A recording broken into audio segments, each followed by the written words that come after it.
دیارە گروپی کیژانی کوردستان لەم کۆنسێرتەدا نۆ بەرهەمی جوانیان ئامادە کردو و پێشکەشمانی ئەکەن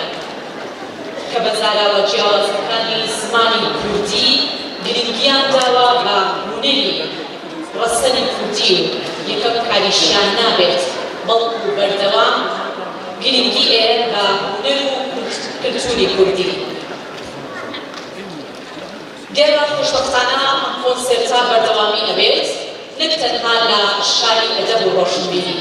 بەڵکو ڕۆژی هەشتی ئەم مانگەش لە پارێزگای هەڵەبجەی ئازیز و خۆشەویست دووەم کۆنسێرتی خۆیان ئەنجام هەیە. ئێستاش هەمووان پێکەوە گوێبیستی تەواوی بەرهەمەکانی گروپی کیژانی کوردستان دەبین.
سۆلۆ بەشدارم گۆرانی کتێبەتمان هەیە بەخۆم دوو سۆلۆم هەیە وەزە خۆشحاڵم کە ئیمڕۆ ئەم خەڵکە لێرە ئامادەن زۆر دڵم خۆشە. ئەوەی ڕاستی بێ گروپی کیژانی سلێمانی مدێکی کەمە دامەزراوە لە مانگی 4 دامەزراوە ئەوە نابێت یەک چالاکیمان کردوتە ئێستاش بۆ یادی حەسەن زیرەک بوو مامۆستا حەسەن زیرەک بەڵام ئەمە یەکەم ئێمە ئەیەن زۆر سپاسی دکتۆر تەها ڕەسوڵ ئەکەین کە لەسەر ئەرکی خۆی ئەم کۆنسێرتەی کردووە و هەروەها بە سپۆنسەری دەستگاییەک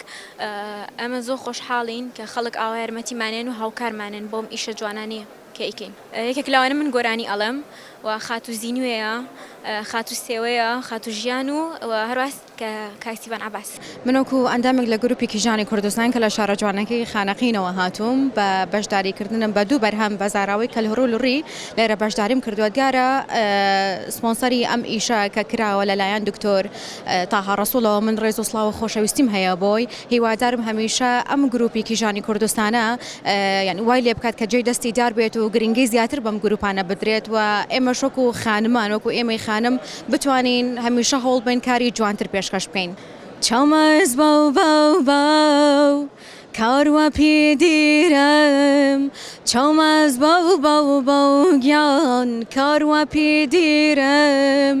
قسەی پیرەشە و چاومەز کەفتێ ساهیرم هامان نازار خان خاز باو خویم نازدار باو خویم هەر لەسەر چوپی کشتا ناوڕاز باو خویم هەر لەسەر چوپی کشتا ناوڕاز باو خویم کەم کەم باو خویم.